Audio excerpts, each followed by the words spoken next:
Up next, Inside ChampCar, a chat with Kyle Lockrow, and a look ahead to Daytona.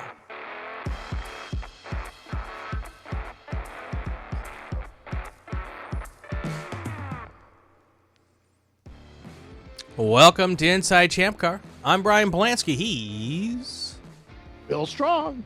It is Daytona week. We'll take you through everything you need to know to get ready for the World Center of Speed.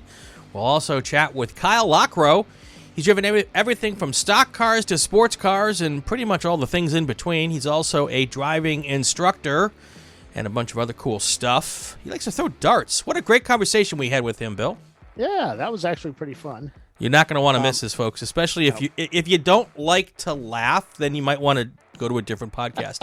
No, we had a really good time with Kyle, so you got to stick around and listen to that. So it's Daytona week, one of my favorite places in the world, Bill.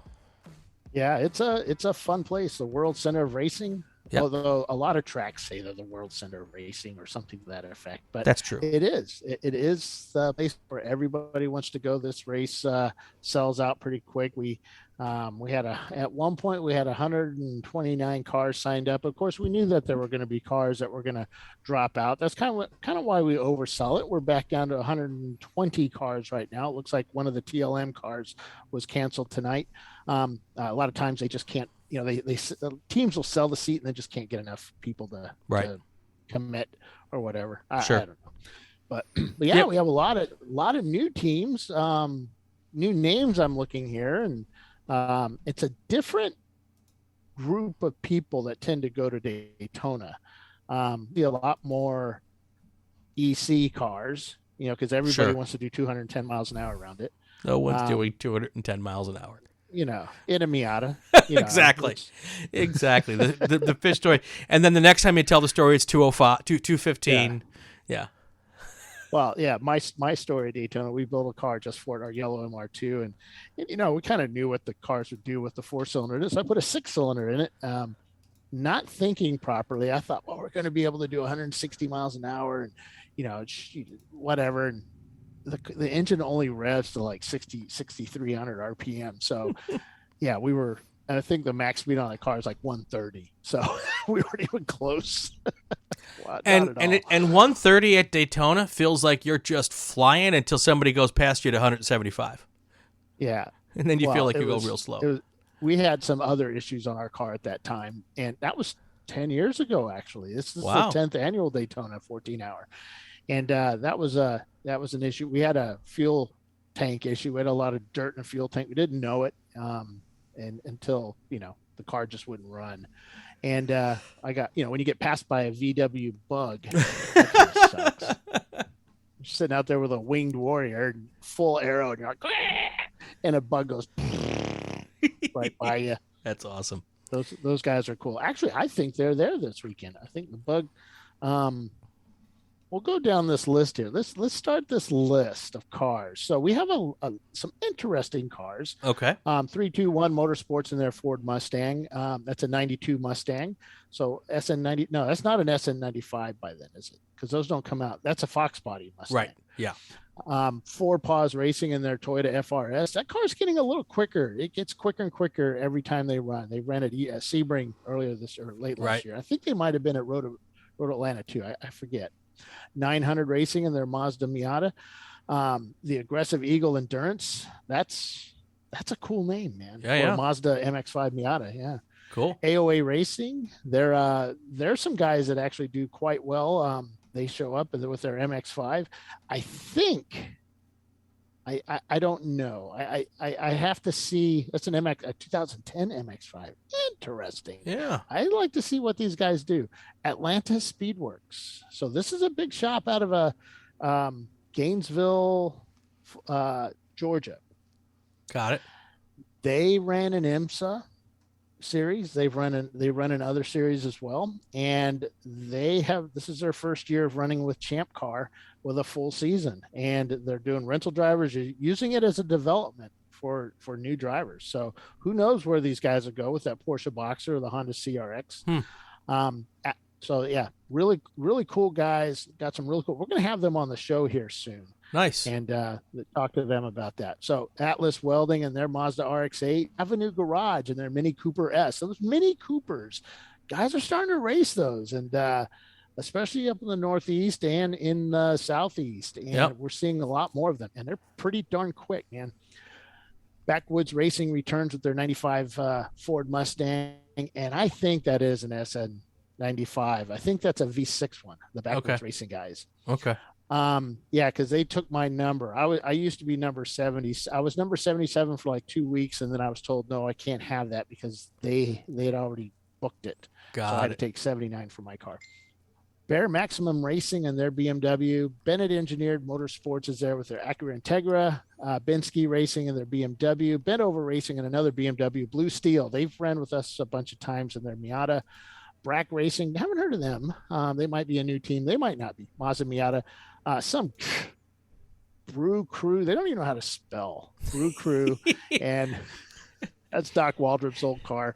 The 75, that's Sam's car from UUC. And the 86 Brew Crew car. And they're actually getting faster and faster, and they're just looking really good with those E30s. Britannia Racing. Chandler Schools brought their Lotus Elise, so much so I saw this on there. I put my gear in my car because he did say I get to drive that car one day. All right. The Chandler School has also brought their Ford Mustang, and they also give the Sportsmanship Award here at ChampCar. So they're going to be fun to watch. Clark Motorsports and their Mazda Miata, 2 Mazda Miatas actually, Crash. I don't know what that means. It's got to mean something, Crash. The Toyota Celica. Crucial Motorsports and their Mazda. Oh, yeah, it's a Celica. Okay. Crucial Motorsports and their 2000 Mazda Miata. How to upset Paulie. Call it a Celica. Colorado University Boulder. Their racing team is out this weekend. They just finished up at Harris Hill and did pretty well there in Texas with their Mazda Miata. Danger Racing. This might be the car to watch. Okay. They've been out of it for a little bit, but I think Chris Huggins and those guys and all my Army buddies, they're all driving that. They're all helicopter pilots in the Army, and I guess the owner is a fixed wing pilot as well. But they're racing that SC300. At one point, that car was probably one of the top cars in the country, but with commitments that they have to deal with on their day-to-day stuff, they haven't been able to run with us for a while. Dead Broke Motorsports and their BMW 318 Ti. I used to own one of those. Really an interesting car, handled much like a second gen MR2 as well. There you go. As the speed and everything felt much like the normally aspirated 4-cylinder. Okay. But a lot of these guys throw these 6 cylinders into them instead of the 4 cylinders. So DKW Racing's brought Miata and a Solstice. So it's going to be kind of hard to differentiate those two cars because I'll tell you what, they look a lot alike. There you go. Dynasty, wherever you're from, Dynasty Racing and their Porsche Boxster, Epic 24 Racing and a Sport Ute. A Sport Ute. Oh, they've cut the back off the car and made it look like a pickup truck. Oh, gosh. EJ Racings and the Mazda RX-7. Yeah, I know. I bet you there's some weight savings with that. I know. The Extreme Airstream. Now, this might be interesting. It's a Mercury Grand Marquis. Okay. Or is it Marquis? No, I think it's a Grand Marquis. I'm wondering if they've chromed it or if they polished the standard steel or maybe converted it to, aluminum. Airstream. Yeah. I think one of their guys worked at Airstream or something. So that was one of their cars. Family Tradition Racing and their Chevrolet Corvette. Now, the interesting story there, the grandfather raced in the 24 and was one of the first guys, privateers to win the class in a Corvette at the Rolex 24 back before it was a Rolex 24. They've got a good story there, and we'll talk to them on ChampCar Live.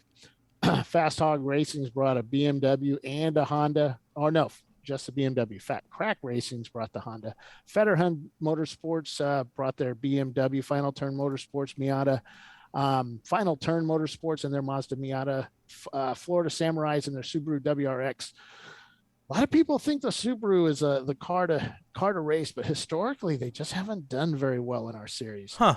The Floridians will be there with their Porsche 944, which they've fixed since Sebring. That car got into a little tangle at Sebring, and they had some issues with that, but they're back. Formula None Racing and their 300ZX. Garage 65's Mazda Miata, and everybody's favorite good, bad, and ugly's Chevrolet Corvette. Wind tunnel tested, as seen on the internet, and it's that's O'Reilly's has guys have built that car, and if that car can stay together, it's going to be extremely fast. Yeah, definitely. They've done a lot of detuning on it, different body on it now, and but full aero as seen at where was that? Road America or Road Atlanta? Grit and Grind Racing. Were they at Road? No, I forget where they were at, but full aero on that car. It might have been Barber. Grit and Grind Racing and their 330 CI. GT10 Racing has brought their Miata. Hot Wheels Racing and their 330. I don't know who that is. Haywagon Express. That's the Chevrolet El Camino. They were out testing at NCM last week.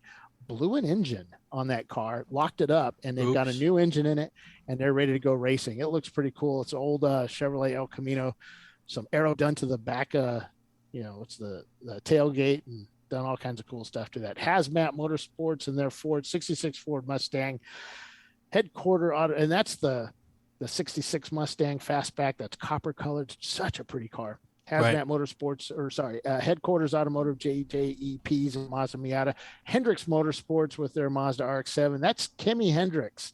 Their shop is located right by the airport by Daytona. That family has a history of racing at Daytona in the 24, and they're back at racing with us, bringing out a RX-7. Highmark Racing and their BMW M3. That's an EC car. HJT Motorsports and their Nissan 350Z. Hong North is back with their Trans Am MX3. That's one you might want to watch for. Their last race at CMP, they were doing pretty darn good. Infinite Loop Racing and their Ford Contour. Jackie, and that's a car you might want to watch too. Infinite Loop. Jackie's Jokers, Nissan Sentra, John Allen Special Mini Cooper, and that's another one. They usually bring a bunch of ringer drivers. Kwood Racing's SC400. That's a car you might want to watch. They are kind of fuel limited with that big V8, but it might do okay. Covey Racing's Acura Integra. Kruger Tuned Racing South Porsche Boxer. That's a car you might want to watch. Legacy Autosports, Mazda Miata, Lemon Tea Parties, Honda Civic.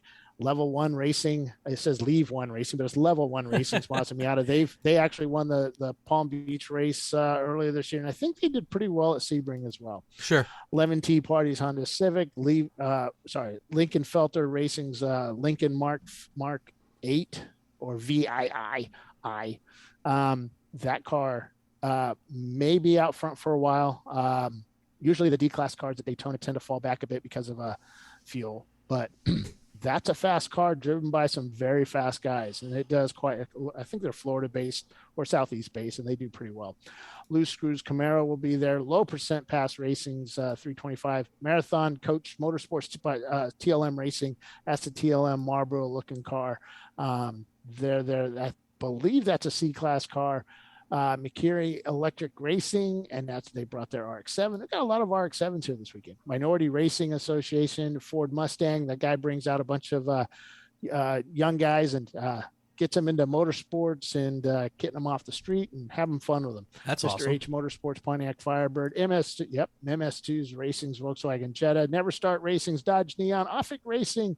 They had some issues at NCM. They've got all their issues, quote, issues fixed, and they'll be back out on track. I think it means old. Oh, I forget what it means. Offic. I forget what it's like, old guys or something like that. Open Throttle Racing's brought 2 cars out. The Mazda Miatas. OVD Motorsports has a Mazda Miata as well. Piston Broke Racing's Ford SVT. Prefect Racing. That's another SC300 that you might want to watch.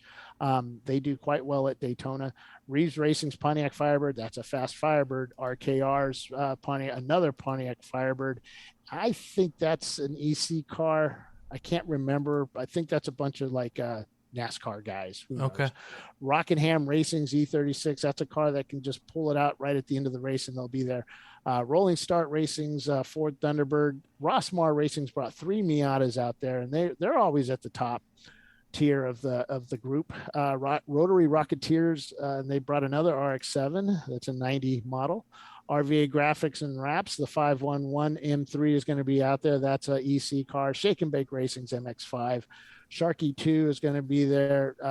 That's the 95 Infinity, the second car of Ed. And 6 bangers with their BMW 330s. Snake Ranch Racing, Sour Apple Bunch Snake Ranch Racing has a Camaro. Sour Apple Bunch has got an Acura TSX. Speed Farms Honda Civic. Stranger Racing's Ford Ranger. Swamp Fox Racing has a Camaro Z28 and a Camaro. What's the difference? Oh wait, Z28 has all this fancy spoiler stuff, doesn't it? Yeah, and one might be the V6 and one might be the V8. Right. Well, one's a 94 as well. The Jelly Bean car. Because there was a time, one's a Jelly Bean car, and I think they still do. They had that 2.8 liter, not the 2.0, the 4.6 liter V6, and then they had the 5.0 or the 5.7 V8. Right. So right. 350. Yeah. Who wants to run a small block? You got to run a 350. Yeah, we had one of those. Small block. I have a story I can tell you about that. Tater's Garage is showing up with 2 Mustangs, and I've watched them load them up on the trailers. They're beautiful cars, and they're ready to go racing with a 2000 Mustang and an 88 Mustang. Right. Team Infinity will be there with their J30. That's last year's winner of this race, Team Infinity, and he's loaded for bear, man. He's got some good drivers, and the car's ready, and he's ready to race. Cool. Team Jackie X returns to Daytona. I believe they won this race a couple of times as well with that 3000 GT. Team London is going to be there with an E34 and with 2 E34s, which are like the 5 Series. Sure. Team Octane is there with a Mini Cooper S and another Mini Cooper S. So they have two minis there. Team Phillips is there with their Mazda Miata. Tech Motorsports BMW is there. Top Garage Racing and their BMW. A lot of BMWs, man. Trident Motorsports and the Ford Mustang. Triple R Motorsports Ranch and their Mustang GT. It's a 98 Mustang GT. And they're showing up with a BMW E36 as well. And the return of the USS Enterprise, number 65, the 1972 Ford LTD, probably one of the best pictures ever taken at Daytona by Mr. Rousseau, with the Miata on the bottom and the Ford LTD at the top, and it looks like a Hot Wheel with a full-size car right next to it. I think you just posted that. It looks like one of those forced Yeah. Yep. And they're coming back. They did a race recently, and they just getting the bugs worked out of that car, and they're ready to attack this race. Valerian Steel, they're always kind of at the top there with that Miata. Veterans Motorsports shows up with the Miata as well. Wanko Works and their another RX-7. We Be Racing is there with their BMW 325. Watch the Rush and their Ford Escort ZX2. Wheelhouse is there with their Nissan Maxima. Witchwood Racing, BMW 330i. Zip Tide Racing and their Dodge 1968 Dodge Dart. Those guys are always fun. May have a camera in that one as well. The cool thing about that, they were actually putting a nose and a wing on the rear of that car to make it look like a Superbird. It set the world on fire because, the way they did it wasn't exactly kind of safe for the other cars. It was all made out of sheet metal, and that would have been a little scary if they collected anybody. So ZR Nunn and their Corvette is at the track too, and that's it. I mean, that's it. It's going to be 1 million cars there on track. Turn 1 is going to be 15 wide. I think it's going to be fun. And what do you think? What do you think of this? What do I think of what? Of all these cars. This is insane. Well, I was thinking there's a lot of cars. That's what I was thinking. Yeah. That's a field. I'm out of breath. I'm out of breath, man. Here's what I was thinking. I was thinking, like, once you got to like F in the alphabet, I'm thinking he's going through every car. Yeah. No, it's great field, and at Daytona, 100 plus cars. That's got to be just insane. Yeah. Until, you get 3 or 4 hours in, they've spread out. Sure. And you're like, that's not a lot of cars, until they all bunch back up again. It's like, oh my God. So here's a question. We're gonna have the big one. Watch. If you start 125 cars, how many cars are running at the halfway point?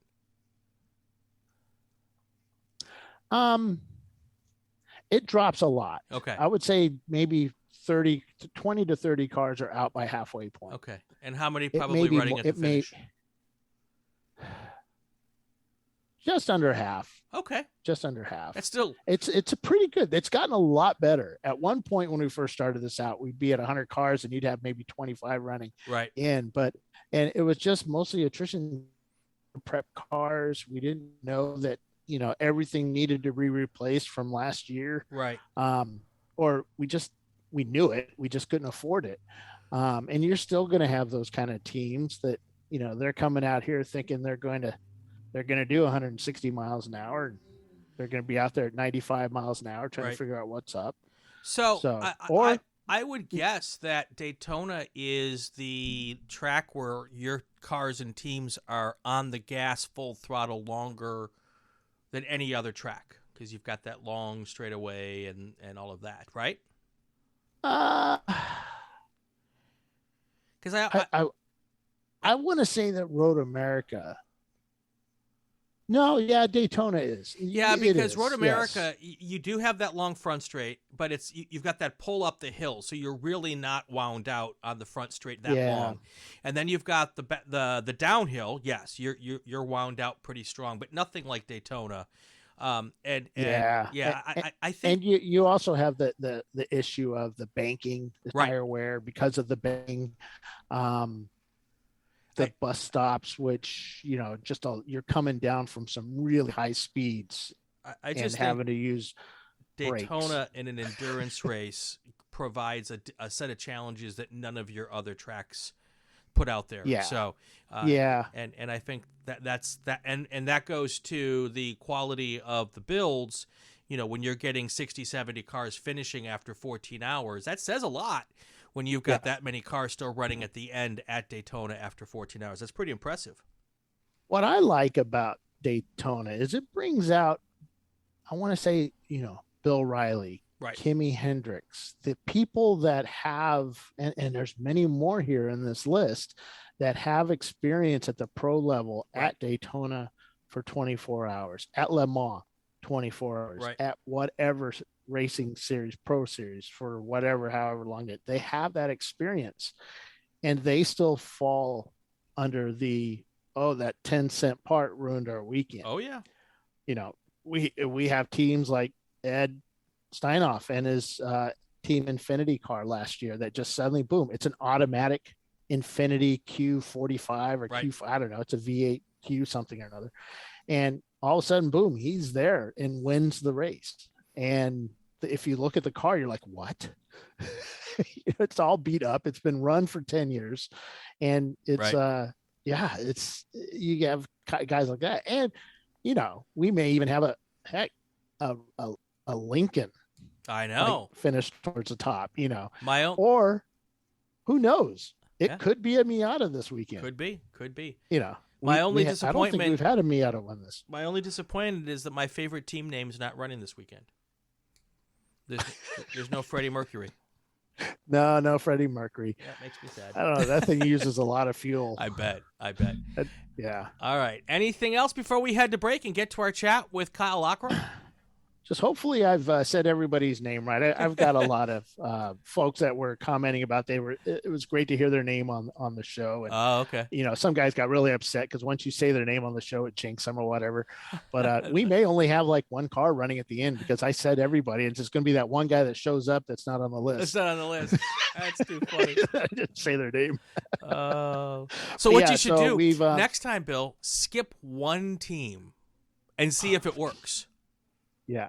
Next time when you're going through the whole list, just pick a team, any team. Don't say their name. Oh, wait, I may have Racing Strong Motorsports. Well, now you just said it. Oh wait, that's me. I know. So next time, when we go through the list, we'll make sure we skip a name and see if the announcer's curse really works. Yeah, I think that's just a bunch of bull. Just like putting a camera in your car, it doesn't curse you. All right. It's just you're too busy trying to smile and wave hi to everybody as you go by them. That's when you wreck, and then you blame it on my camera. Cool. Daytona's going to be fun. I can't wait to watch the broadcast and see how it all goes down. It's going to be raining though. Is it going to be raining? thunder showers in the afternoon, and we may have, as soon as lightning hits in that area, we got to escape. So. All right. Well, I think it's now time that we go and get going here. When we come back from the break, we're going to hear from Kyle Lockrow. What a great conversation. You don't want to miss this. Stay with us. We will be back in just a few seconds. This is Inside Champ Car on the Racing Wire Podcast Network. Every race weekend, you don't know what's going to happen. But with ChampCar.live, all the action comes right into your living room. The ChampCar Endurance Series is North America's home to real competitive endurance road racing. And ChampCar.live brings you live, full race coverage with in-car, trackside cameras, interviews, and expert commentary. And ChampCar.live brings you live, full race coverage with in-car and trackside cameras, interviews, and expert commentary. Check out ChampCar.live on the web, subscribe, and ring the bell so as not to miss a single minute of the action. It's fun, free, informative, and it's just a click away. ChampCar.live. Come check us out. We bring you a front row seat, but you'll only need the edge.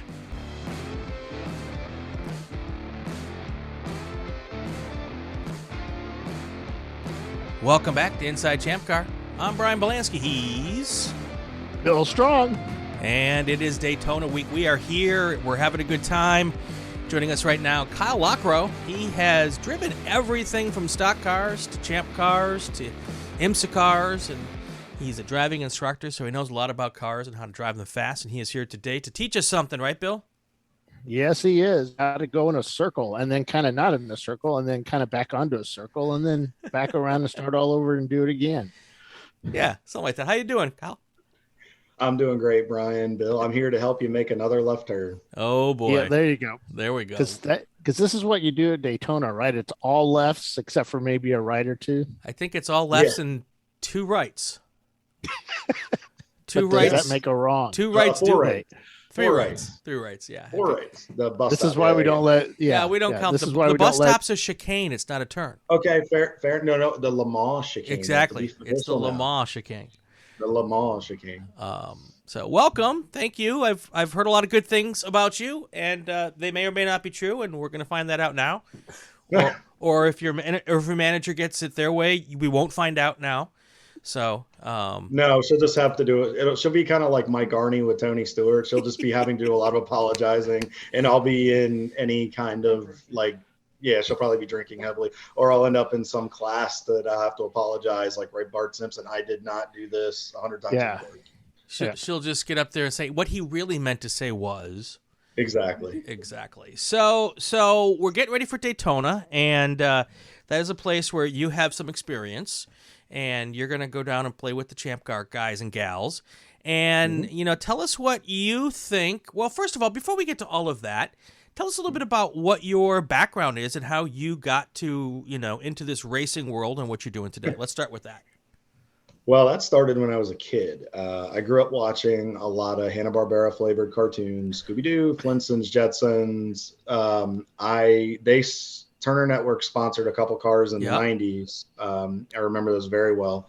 And that's what started what some would call an obsession, what I call a passion. We tend to disagree, but it kickstarted from there as a kid. I grew up watching it, and I started driving later than a lot of guys. But from there, I just wanted to see if I could make this happen. So I've driven, like you said, I've driven everything from 4-cylinders to road course cars to Legends cars, late models, and recently ARCA and truck. Cool. I was looking at your and you have a driver deck, by the way. If anybody out there wants to know how cool Kyle is, he has a driver deck. And for those who don't know, that's like the promo thing that you send out to sponsors to get money. So really cool. One of the things you saw on there, and it caught my eye, was one of your racing heroes is Brian Vickers. Now, you also had, some of the people that everyone would kind of think of. But so Brian Vickers, what was your connection to Brian Vickers? Why Brian Vickers? I mean, because I love Brian Vickers. He was a cool guy. He just seemed, young guy, good looking guy. A lot of women gravitated to him. It's like, man, you want to be that guy. Yeah. But he was a good driver. When he was driving Hooters Pro Cup for his dad, he was good. He accelerated quickly. He drove for his dad in 01 for a couple races. Then they did the Dodge program in 02. and then got Ricky Hendrick's attention, got put in the 5 car. And that's when I really became a Vickers fan, because I was a Hendrick guy and always kind of have been for years. And when he took over the 5 car in 03, that's really what kickstarted it. But his first top 10 that he got in Busch at Richmond, I actually was there. That was my first Busch race I ever attended in May of 02. So it was kind of cool. And from there, it just kind of led into just being a fan of him. Always have followed him, and just saw how he was with fans and just the way he drove. He always had to overcome a lot of adversity. So I could relate to Brian a little bit. Obviously, he was at a different level at that point, but wanted to get to that level myself. And there's not a nicer guy out there. Yeah, he's a great guy. Met him a couple of times when I was younger. Really nice, very personable, very friendly. Just definitely, it's a shame what happened to him with the blood clots. Right. I think he was destined for a lot of things, and I think he got caught up in some politics even earlier in his career. I think if he'd had the right stuff, I think he would have been a champion. Cool. Now, another guy on that list is Jeff Gordon. Now, I have a Jeff Gordon connection. My dad's friends with his birth father, and then him and I were both born in the same town, but that's about it. But now, is this still Jeff pretty good Gordon? Connection? Yeah. Is this Jeff Gordon with mustache or without? I mean, I'd follow Gordon without the mustache, but then again, I've seen all the documentaries and the pictures with the mustache from '93, and then when he was in sprint cars and Busch. There was the rumor, I think a lot of guys were messing with him, that he should have brought back the mustache when he jumped back in Junior's car. I wish he would have. When he came back for that at Indy and he ended up filling in the rest of the season with splitting it with Bowman, he should have brought the mustache back just for the old school sake. The issue with that is, an issue with that, it would have been a big bushy man mustache where, it wouldn't have been like his teenage mustache. It just wouldn't have been the same. True. It would have needed some definite man sculpting to get back to that little, teenager mustache. Good stuff. Yeah. So what are you doing today? What is what does a week in the life of Kyle look like today?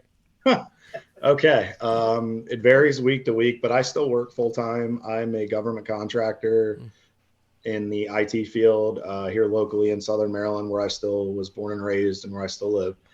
And when I'm not working and studying for IT certifications for my job, I play in a local dart league for fun, trying to get better with that. I go to some local tournaments in the area. Some of them are for charity. It's a lot of fun. It's a good way to de-stress, but a lot of times for me, it's working on race stuff, Tanya and I are always working on any of the media stuff, marketing decks, anything that we can to make the program better, looking at things. I'm on the simulator practicing. I'm coaching other drivers, setting up, instructing opportunities, just trying to do anything I can, spotting, driver coaching like I did at Daytona back in February for a teammate. So just anything I really can to stay active in the sport. But a lot of times it's, especially for the next few weeks, it's just traveling to and from on the weekends, sometimes driving overnight to get there because I got to get back for work. So cool. It really depends on the week. Are you doing a full pro series this year? No, we're not. We're still waiting to finalize some sponsors. We're still waiting on a few things to come through. We were hoping to do Daytona, but the funding didn't happen. And per the officials, I had to do the test again. It had been a while since I tested the oval at Daytona. So they said, we can't really check you off. And I was fine with that. I mean, Daytona and Talladega are a totally different animal. Right. And so what's involved with testing? You just have to go down and prove to the officials you're not going to be a weapon. You're not going to be somebody that's going to cause an accident, or they just want to see that you've got the mental mindset to take care of it and that you can handle the drafting and getting out there, because it's intimidating. There are some drivers that go down there, and I've seen cases where they either are too afraid to get wide open, or one of them I remember was too afraid to even get up on the racetrack. This driver kind of rode around on the apron because they realize, like, hey, these super speedways aren't for me yet. So it's kind of a test for them to see where you're at as a driver and whether they think you can handle that type of responsibility. Is there any of it written, or is it all just getting in the car and doing it? All in the car. I mean, obviously how you handle yourself out of the car, I always say 50% in, 50% out makes a difference. But really at the test, I'd say a lot of it's 80% in the car, what you do, how you handle yourself in the pack, small drafts by yourself, just handling, because it's a big jump. I mean, a lot of guys tend to come out of smaller series or smaller tracks, and they make the big jump. Right. So, I'd raced on a lot of regular road courses, and then I've been to Daytona to cover the Daytona 500. And then I went to drive Daytona for the first time, and I've been there, and I knew what it looked like. But until you're coming out of the now Le Mans chicane to get up onto the turn 3-4 area, it's like nothing you've ever done before. And it can it's eyes wide open and hopefully pedal wide open too, because it takes a lot to get your guts up there, right? Oh, absolutely. I remember the first time I ever did Daytona was 2014 in December, and I ran the oval before I even touched the road course. Right. A lot of my oval background started in 2007, between 2007 and 2010. And then in 2016, that was my first ever really road course race. I had done some school stuff for production car instructing, but I had never done a competitive race. My first road course race was 2016 at Charlotte with ChampCar. And it was before they redid the Roval stuff. So my first experience was in a stock car, pulling up on the banking, looking down the back straightaway, and you're looking at turn 3 as you're in the gas, and you're going, there is no way this car is going to stay in there if I hold it wide open. And you have to mentally tell yourself, you got to hold it wide open, and you just have to trust that the car sits, and just, you got to hold the wheel straight. A lot of guys think you want to open the wheel up, and you hold the wheel in the position so the car doesn't move. You have to kind of fight the bumps and everything. Now that Daytona is starting to get some of that character back, right? You have to not let the car drive you. You have to drive the car there. But it's a mental thing, honestly. Sure. All right. So my first lap at Daytona was 2012. The first year we did this with ChampCar back then. And built a car just for it. We go out, we're going around, we're doing the out laps with ChampCar, and none of us went up on the banking. We all stayed down on the apron. And I'm just like, man, I think I'm going to go up there. So as we go up on the second lap, after we crossed over, everybody checked their transponders and such, we go back up. A few cars started to go up and kind of see what it was like, but we were still going like maybe 30 miles, 40 miles an hour. And there was just no way we're going to do that. And then once we got up onto the turn 3 and 4, we were going fast enough to kind of stay up there and hang up there. And we start the race, go out and go through the infield just like any other track. And then once you come out of the infield onto NASCAR 1, it's like, holy shit, I cannot see. And the reason I couldn't see, I put this really cool little window thing, the window topper on my car. It said Racing Strong Motorsports. And I went to look over where the A-pillar was, and I was blind. I had no clue where I was going. Man. Hey, so Bill, a lot of guys will, yeah. You got to open your eyes. Yeah. Yes. Yes. But all I saw was yellow from this really cool window banner I had up there. We had to actually come in. I think it was the next lap, and I had the guys like cut a notch in it. I think they call that the Daytona notch, so you can actually see the apex of the corners. Yeah. But yeah. And you will see that they'll have a lower cars will have a lower sunscreen on the passenger side than they do on the driver's side for that exact reason. So pretty cool. Pretty cool. No, you want it the other way. You want it on the driver's side. Yes. Not the passenger side. Passenger side doesn't count. Doesn't matter. Right. That's what I'm saying. Well, it's an adjustment though, because for a lot of guys, to your point though, Bill, you might want it depending on the driver and depending on if you're, let's say, a slower car like an A-class or a B-class car that doesn't have a ton of speed. You might want something up there, because if those guys are going to be taking you outside, I mean, we know traditionally the slower cars hang at the bottom on the yellow line, faster, just like the 24, faster cars roll the top. You might want that because, I mean, you want to know if those guys are there, especially if there's, if they're going 3 or 4 wide up there. You want to know. And I remember that first time just being in a stock car, the first time you have those cars come around you, I mean, especially for guys that have never been here. And I'm sure we're going to have a number of those this weekend. Oh, yeah. Because it's typical. I mean, it's Daytona, speaks for itself. But, I mean, those younger guys, more or less experienced Daytona guys, they might want that just so it doesn't catch them off guard so much. But yeah, I tend to forget that because I'm not used to driving slow cars. Just not something I do or ever have done. So yeah. Huh? He's always what he's saying, Brian, is he's always up front. He's the best of the best, first in class, podiums, wins every weekend. Hashtag Bill drives an Opal. I love it. So doesn't really drive anything anymore. Well, so. that's true. That's true. Except the minivan. You do haul ass in that minivan around the guy. You know what, Bill? Here's a media idea for the weekend. We should do a media lap around Daytona with the camera in the minivan. Yeah, I bring that up a lot. In fact, we had the VW Touareg there, and I won't tell you what 3-digit speed I did in that at one point collecting cameras, but Daytona's huge, and there's a lot of room to go from camera to camera really, really fast. And then you realize, oh shoot, it's 5:15 in the morning. Nobody's at the track yet. What if I lose all the oil out of the car? What if? How do I explain that to the boss? What would be really cool though, Bill, would be how you guys are always doing the previews and stuff for the show. You guys should do, because I know you do the track map sometimes, but you guys, if possible, should do a slow lap to show the line. Right. And to kind of show like what they do when they do the NASCAR and the IMSA races. Just make sure Bill's not driving, because if you want to show the line, Bill be great as a camera operator in this part, not as the driver. So the funny part about that, when people go, "Oh, that's not the line," I always say, "Well, that's the MR2 line." They don't know any better. So just choose that one. But I've given away my secret. Maybe we could do that this weekend. Maybe, you and me go out, run the line, and you could film it. I could run the line. Well, unfortunately, we try to do that. We try to do that with the boss. The boss will never allow it. So, but yeah, we can do that at like Watkins Glen, but we can't do it at Daytona, unfortunately.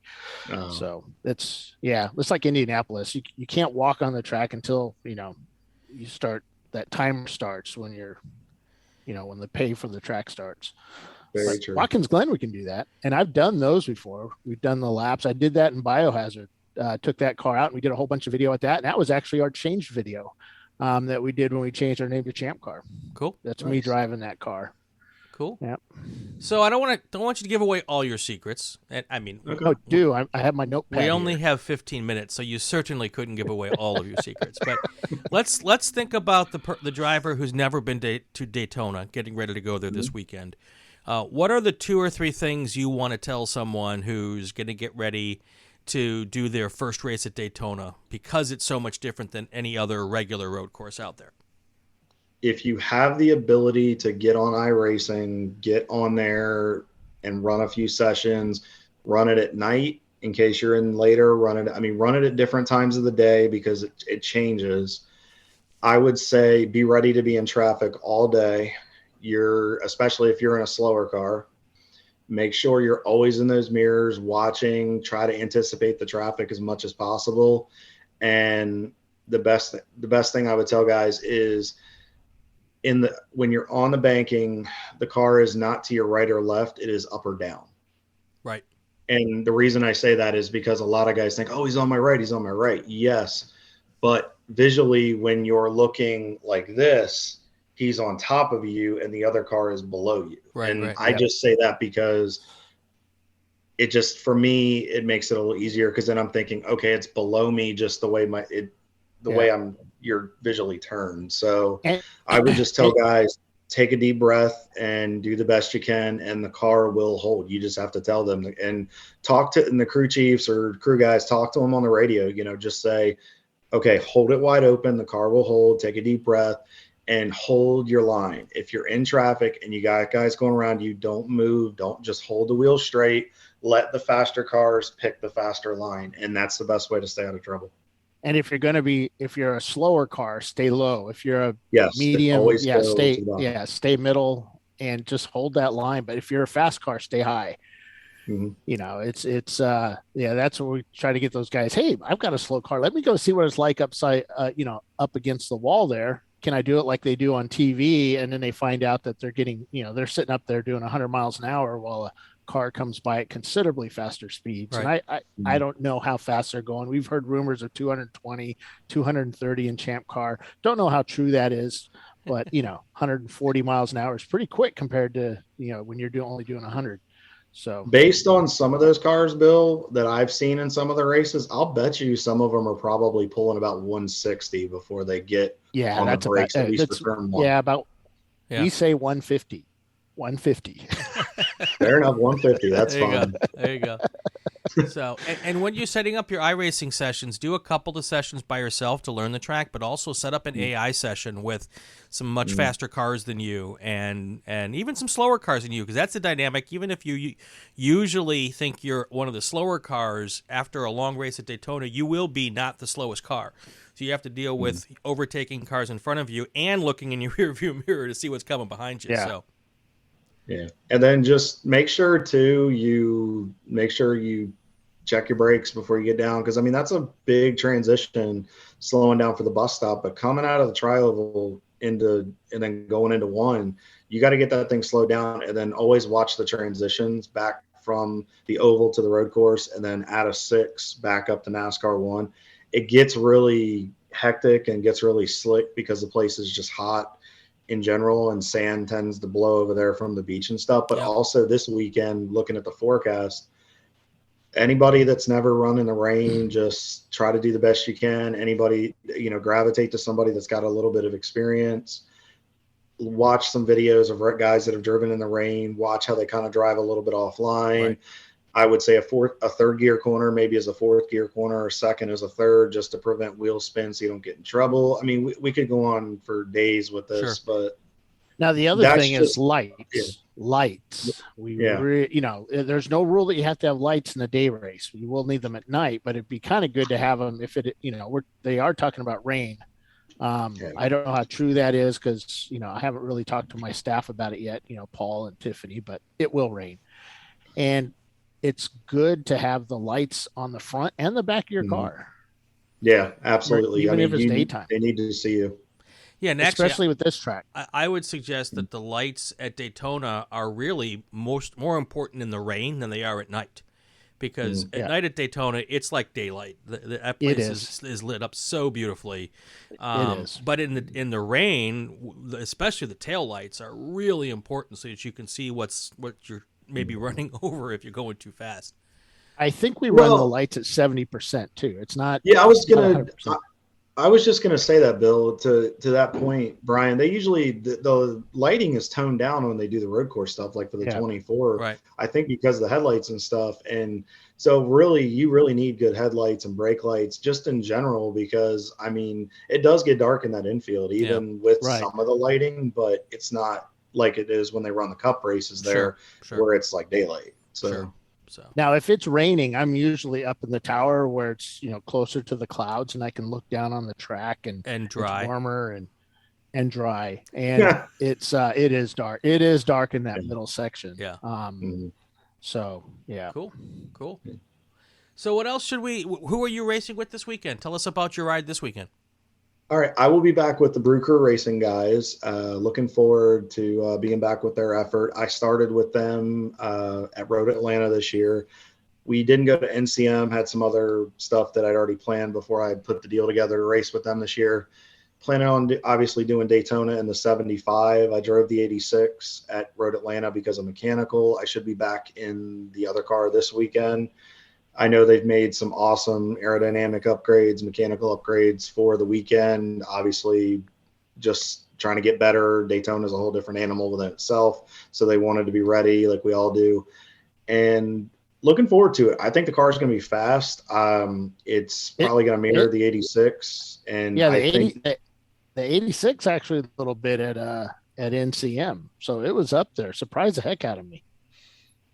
Yeah, I mean, they're strong. I mean, they were running the Camaro I was in with Cage Gauge guys at Sebring last year. When we fell out with the motor issue a couple hours in, Brew Crew was in fourth right behind us and not far behind. I mean, they have really stepped up that program. And, yeah, we had some mechanical gremlins with the new car at the 75. But I'll tell you what, they said – I just talked to Samuel and Arjun the other day, and they said that thing was a rocket ship at NCM, and they've made some adjustments and tuned on it. So they think we're going to be fast at Daytona. We've got a good driver lineup. I think we just have to execute and do what we normally do. Cool. Before we let you go, I just want to let people know that you are available for coaching both virtually and on track. And I'm looking at your virtual coaching session rates, and I think you've got a new customer. I'll be getting a hold of you down the road. Perfect. I think I could get something out of an hour with you with the old iRacing thing. How do you do that? You just set up with an iRacing session and you go on with me and that kind of thing? Absolutely. I actually have a couple buddies that might be in another team this weekend, and then Samuel is trying to get some laps at Daytona. So I think we're trying to set that up before we all leave Thursday night or Friday morning to get down there. So I'm hoping we can get in there with a group of 3 or 4 of us. And what I can do the one-on-one, but I'm hoping to do the 3 or 4, because then what I like to do is just simulate real situations. Like the one gentleman that's on the testimonial on my website, Nick, he was a teammate of mine at Road America 2 years ago, and he had never been to Daytona, and he went down for NASA. So I coached him up on the line and made sure he was good to go. But then at Watkins Glen, we were scheduled to drive, but the ride ended up having a mechanical engine issue. So, but what I did is I would do intentionally off the wall things just to get him prepared. Like, for example, going into the bus stop, I'd be right up behind him, right up to the 600 marker, and then I'd pull out, and it would look like I'm just looking. Where he would get on the brakes, I would dive in there and intentionally bump into him and push him just to show him exactly what guys will do every other lap. Just real situations, because you need to be ready. Because if you get hit, you need to know, just don't freak out. Just hold the wheel straight and just try to react, and don't make the situation worse. And you got to try to protect yourself. And that's just one situation. And I just tried to coach him. Okay, here in the rain, it's a little bit sketchy. Here, you need to watch wheel spin. Make sure you don't touch the paint here. Okay, guys tend to get a little crazy in this section. You may get, you'll catch faster. Just trying to, I've watched cup races and road races and stuff, just trying to anticipate where guys will do things in heavy cars, light cars, et cetera, just so they're ready. Yes, they have to experience it in the car, but I'd rather them go down there with the knowledge rather than them go down and get hurt. Right. Now that's something that you brought up. You prepare these guys for some of the odd things that happen, like getting bumped into a corner. And one of the things that we've noticed putting the cameras in the cars for the last 5 years is that we do get drivers that get kind of caught off guard when somebody taps them or something happens, and they're so busy trying to give the guy the number one finger or screaming and yelling and hitting their steering wheel that they completely mess up the next 3 or 4 corners because they're just, the adrenaline's already flowing. And then something out of the ordinary happens and they freak out and they think, it's another Fast and Furious moment that they need to respond to instead of getting back to racing. That's part of racing. Even though we don't like to say, Brabham's racing, sometimes it happens. And you guys need to not concentrate on getting back and, giving them the thumbs up or whatever you guys do. I don't know. We need to make sure we need to not do a Frank Barone from Everybody Loves Raymond. We need to not focus on signaling. We need to focus on just hitting the next corner and getting back into a rhythm. Right. Cool. All right. Let him pass you and then give it back. Is that what you do? I'm kidding. Yeah. I don't know. It depends on who it is and where we're at and if Dana's even paying attention. We'll see. Yeah. Ask Troy Trulio that one. And I'm sure when we get to Daytona now, he's going to go, all right, we need to have a nice conversation before you even get in the car. Yeah. Yes, that's it. There we go. All right. How do people find you, Kyle? They can actually find me at www.kylelockrow.com, but we have a QR code that I can pull up real quick and show everybody. Except we're not doing this this is a radio show, so yeah, that'll be good. Well, we're going to show you so you can see it, and then what we're going to do is we'll have the QR code at the track this weekend, and you can. This is what we've got. If you can see it, with the glare. Yep. So we have that where it's accessible on different social media where you can scan it. Bill, hopefully, I think he should have it according to we do have it. My earpiece is saying. Can I order pizza with that? Yeah, absolutely. Order a breadsticks and Cinesticks, please. Yes, there we go. I will. I don't know how to do it, but I'll try to figure out how to put the QR code up on the podcast page. So we'll try to figure out how that can work out. So, all right. But Tanya's already some chicks texting me like QR codes. Good stuff. Hey, big boy, scan here for a good time. Yes. All right, Thanks, I've just been fired. Yes, I did it. I accomplished. Can I get ended the unemployment ChampCar insurance bill? podcast for good. Yeah. All righty then. I don't know even where to go from here at this point in time. That's all right. So so you can find us all there, all of our information. We actually have a new sponsor that we wanted to. We just announced it today. Okay, who is it? Moore's Automotive Sales out of Daytona. They are an auto part recycler and a salvage yard in Daytona. Oh, They yeah. are actually going to be at the track this weekend. Cool. And they have services available for a driver that can bring spare parts or even a full spare car to the racetrack, and the teams can pull it apart themselves, buy the parts. And if they happen to, and we have a QR code for them too, that'll be in the pit stall and different spots at race control. We're going to talk to Dana about it when we get there and see if he doesn't mind putting that up, but it'll make it easier for all the teams in case we know teams never fall out of ChampCar races, so it'll probably never get scanned. So now, are they what kind of cars are they bringing? Like all 1963 Plymouth Cudas or something? Actually, MG midgets, just to make it there easier. we go. For everybody. Yes, yeah, because I see a lot of those entered. You don't have to bring MG midgets. You just have to bring a whole bunch of Lucas Electric parts. Yes. Yeah. Yes. Tesla Yes. parts. Exactly. The Prince of Darkness. Yeah. So actually what we did is, just to be on the safe side, we actually sent them the link to the entry list so they could see it. And so they kind of know who everybody's got and what they got. And when they went to auction the last couple of weeks, before we finalized everything, they started looking at what cars they could find to be ready for the race to service all the ChampCar teams. So, and if the teams have a total or they don't want the car at the end of the weekend, say it's just not repairable, they'll actually buy the total from the team if they're interested. Cool. So they don't have to tow it home. So it's actually, we figured this was a perfect partnership, and it would be a way to help the ChampCar community in general, because I mean, we all run into that problem. Let's be realistic. We're all scrambling to find parts. We're all scrambling to see if we can get the thing home or whatever. And we know sometimes it's a total loss, unfortunately. I mean, the most important thing is that the guy okay. But if logistically it's not possible, we just figured that Moore's would be a good fit for this environment.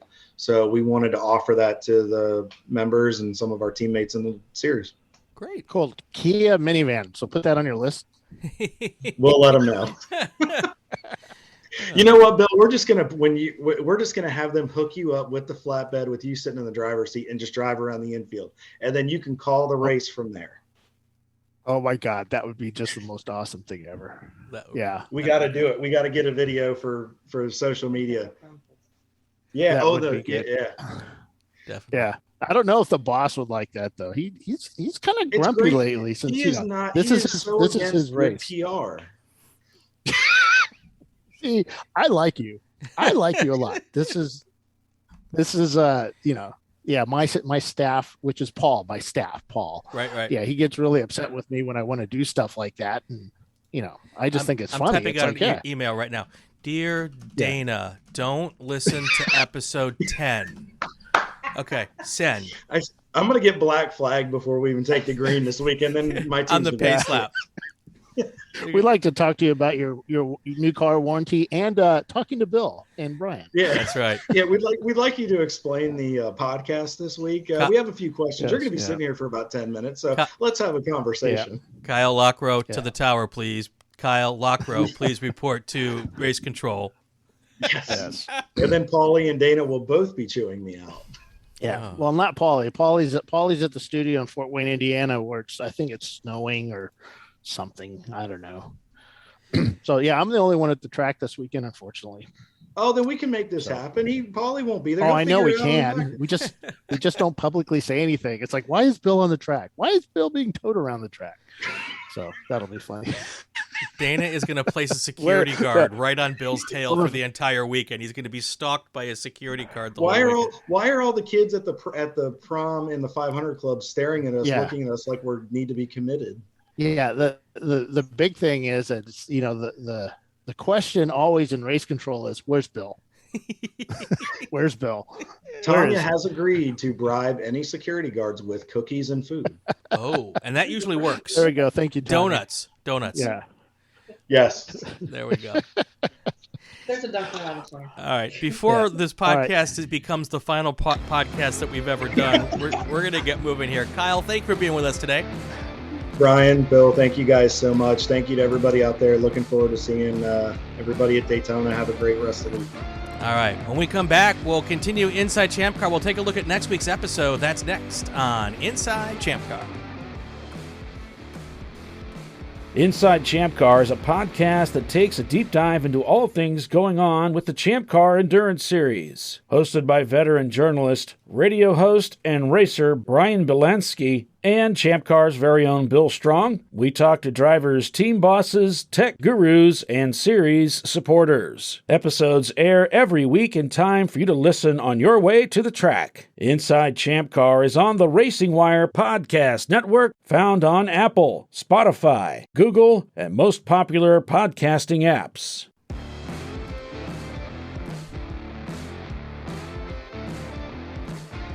Welcome back to Inside Champ Car. I'm Brian Bielanski. He's Bill Strong. And after what a great conversation with Kyle, man. He's a hoot. You know, anybody with the name Kyle, you know he's fast, right? That's true. Yeah. And he talks a good game too. So that's knows his stuff. It's a good part of the game here. So next week we're going to Road America. Yeah. The beautiful Kettle Moraine Forest. Yep, I get to pack up all the race gear, and we're going to load that into the little Kia minivan. And as soon as I get home and get my laundry done, I'm going to turn around, and I think Tuesday I head out to or Wednesday. Maybe it's Wednesday. I think Wednesday I head up to Road America. That's a 2-day trip for me. I don't think your home is on the way to Road America, by the way. From Daytona, it is. I guess. I think it probably would be faster to go through Atlanta and Chattanooga and just head up that way. But yeah, I guess it would be. But I have to go home. Just got to make sure that you stop at the House of Cheese on your way to Road America, and that will make everything fine. We've been there. It's not as. It's just kitschy. It's cool. Yes, it's kitschy. It is kind of cool. Yeah. And then we head back from Road America and we go to Palm Beach International, and we've still that's the last race at Palm Beach International. So far we've got 26 teams for that one, which is still pretty darn good for a Tuesday race. But $850 to enter that race, 8 hours on the track. It will be the last race ever at sanctioned race at Palm Beach International. And then we head to the national championship at the Ozarks. Cool. You know what time it is, Bill? It's time for the tech tip.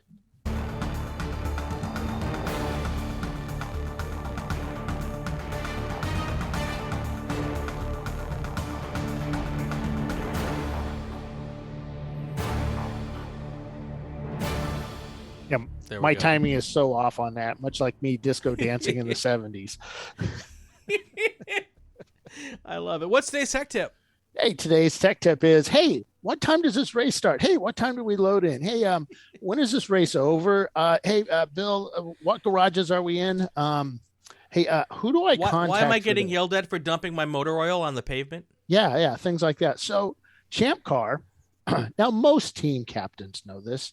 Now, not all the secondary team captains or the third-dairy team captains or the people that tertiary. Just hang out or whatever, they don't know we have supplementals. So we have a supplemental rule set. We call them event supplementals. And it basically gives you a timeline and instructions of what's going on. Now, you can download these from our website. You go to basically the events page where it shows you a list of all the events. You can download the supplementals. I have most of them up. There's still some we don't have the info from the track yet. Hopefully, when I get back from Daytona, I'll be able to get the Ozarks done. If not at Daytona, I'll be able to get the Ozarks done with some input from Dana. But we always list the event special notices, which are a section that we can actually kind of bypasses the rule book. We put some, like if the track requires a DB level of, I don't know, 80, where ours is 96, we can actually put that in there. Right. Any special decals you're going to need on your car. Some events we do, like Watkins Glen will have a special decal. And then it also lists all the gate or the timeline, like when do we load in, when is trailer drop off, where is trailer drop off. We have, what time's the race start, what time does it end, and we will always end the race at the specified time. Now, sometimes some tracks we've had some issues where maybe the ambulance didn't show up, and if it may start 5 minutes late or maybe 10 minutes late, but we will always end at the time that we say. Now, there have been some times where we've changed that. We've adapted, but we'll let you know about that at the race. But yeah, everything is in this, what forms you need, what waivers you need, any test day information, your guest passes for, temporary membership stuff. And then I also have maps of the track, the names of the corners and all that stuff, maybe an overhead view of parking. And like on the Daytona one, I actually have the track exit areas where you go to get off the track in case you break or something, to give you, instead of having to go all the way around the track, you just go out this little exit and boom, you're back on the inside road and go back. But always the information is in the supplementals. Please download them, not just the team captain, but everybody's welcome to download it, review it. You don't need to print it because, saves a tree or two. We already spend enough. We already waste enough fuel. Let's save some trees. So in the Road America subs, do you have the part in there about having to bring a brick of cheese to lay at the feet of the bovine god? No, I've never heard of that one. Oh, we're gonna have to talk about that. Yeah, I haven't heard of that. So yeah, there's usually by the time we get to that point of putting cheese anywhere, it's gone. Exactly. I won't say who. There you go. Anything else that we need to deal with before we head on out for this one? No, that's about it, really. I hope everybody has a good time here at Daytona. Remember, any questions you have, please direct them to our event director, Dana Morrison. There you go. Yeah. Put all the work on him. Exactly. That's going to do it for another episode of Inside ChampCar. He's Bill Strong. I'm Brian Bielanski. If you like what you heard, subscribe to the podcast so you won't miss any episodes. It'd also be great if you'd share it on your social media channels. You can leave a comment on the ChampCar Facebook page, especially if it's a good one. We have new episodes every week. Thanks for listening. This is the Racing Wire Podcast Network.